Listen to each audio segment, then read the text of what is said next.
Hey everyone, this is Derrick Broze with the Conscious Resistance Network, and I am in Kansas for the Thrive Alive Fest. I'm hanging out with Mike Love. How you doing, bro? Good, bro. And thank you for taking some time to be here and to chat with me.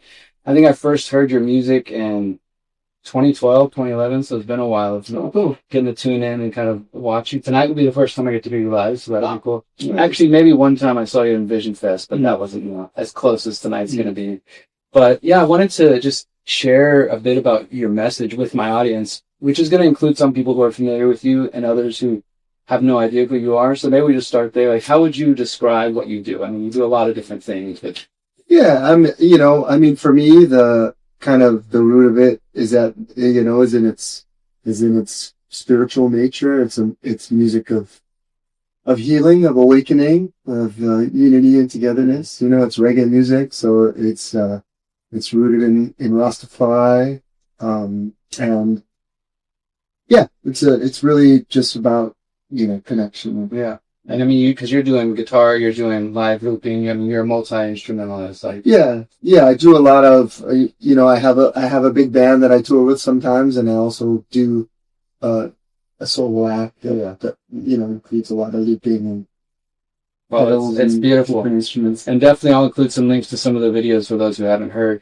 And I wanted to start there. You mentioned the spiritual side. That's one of the questions I wanted to ask you. I mean, you talk about Rastafarianism, and obviously in your songs you make references to Jah. Is that something that is like core to your personal spirituality, or more inspiration by it, or what's that? Yeah, it's definitely part of the core of it. I mean, I at this point in my life, I think I do my best to just move beyond labels, and I think that a spiritual path is more than ever. I just believe that we each have such a unique spiritual path that nothing really truly organized can really be applied, like a broad stroke, Sure. to anybody. And I think more and more, I just see that organized religion is, just a basis for control. Absolutely, used as a basis for control. So, yeah, I think my spiritual practice and spiritual beliefs are, in a way, sort of indefinable, as they're personal for me. But I just try to share the core of that, and I think like really any of the any religion you look at, if you take the core of it, There's a good seed. yeah, exactly, and it's the way that it's used to manipulate people that becomes the problem, and it becomes organization with human leaders, Claiming that they're doing things for their God. right, It must be right, this or and that. profiting off of that, and benefiting from the lulls of power. Yeah. Cool, man. Yeah, I appreciate you sharing that. I know that it is a personal thing, but obviously, anybody who's listening to your music can tell there's that deep belief in a creator. It's just, some, kind of something that is beyond words. Right, and it's reggae music, so all of the music that's influenced me in that is Rasta music. And so there's a lot of different kinds of reggae music, Sure. but the kind of music that has inspired me is really the roots reggae that was born out of Jamaica in the 70s and the 80s. That's very much rooted in the spiritual practices of Rastafari, and yeah. Cool, man. That's kind of where that core comes from, and all the music that I do, even the stuff that's not written. Well, I think what I appreciate about that, and which is unique to your music and maybe some others, that allows people, let's say if they're a Christian or whatever sort of label they might want to attach to themselves, they could still listen to what you're speaking about, which is a deeper kind of universal connection to the divine, and still find that connection, right? Even if the words might be different or the labels might be different, but they can understand what you're calling out and calling towards it. And I think that's important.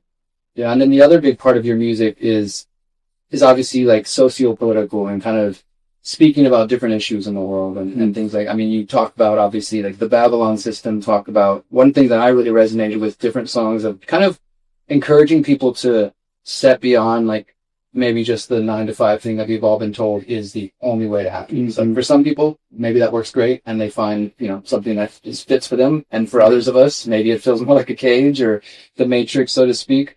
Why do you think, what makes you feel like so called to do that? Again, does it just go back to the roots of reggae kind of being that way as well, political in a sense? Or is it just that this is the way that you can kind of share your views and message? Well, I think, it's pretty universal. I think that,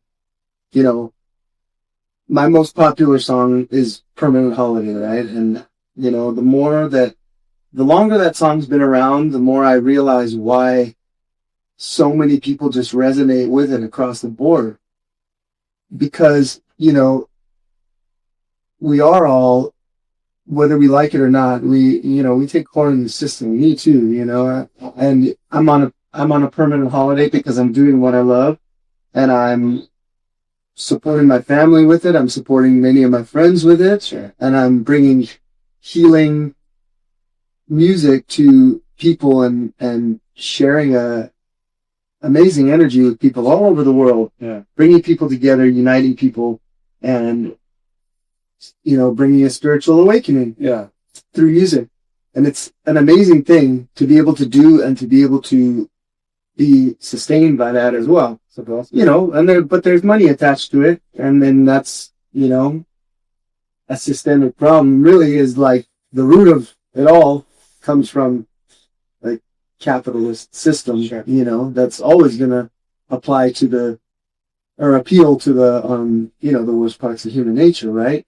So taking part of that, is still, being part of the system, right? So it's like, sorry, I got off on a tangent. You're good. But I think what you're saying there, though, is that you're still, though, able to provide for yourself, do something that you love, help millions of other people, and then still, even with that, there's ways that we are all still plugged in to these systems that we might not want to be a part of just because of the nature of the world we're born in. Right. But thinking about that, people resonate with it so much because, yeah, of course, we all in one way or another are enslaved by this system. And I think, people that are stuck in jobs that they hate are definitely, feel that more than anybody else. Right.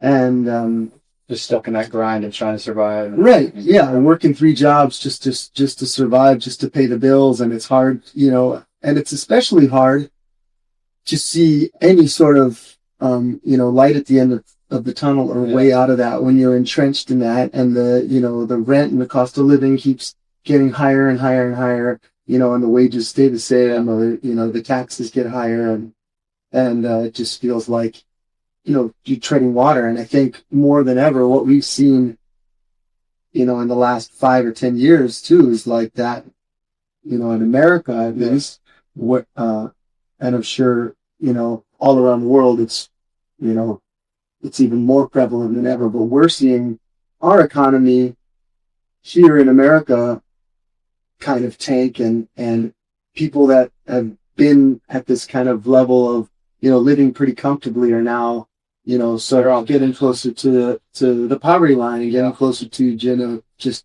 scraping by and having to work more and more and more. And that just, there's no quality of life in that. There's no quality of life in working 60 or 80 hours a week, and then just being coming home to your kids and your family and just being angry or depressed or just tired, too tired to enjoy your time with your kids. And the music, I think it gives people a little bit of hope in that, which is like, at the least, at the end of the day, that's the power of music, right? Is it somebody can be in this miserable situation for a moment, they can put on a song and kind of feel like they're given a little hope, like, okay, maybe there's a way out from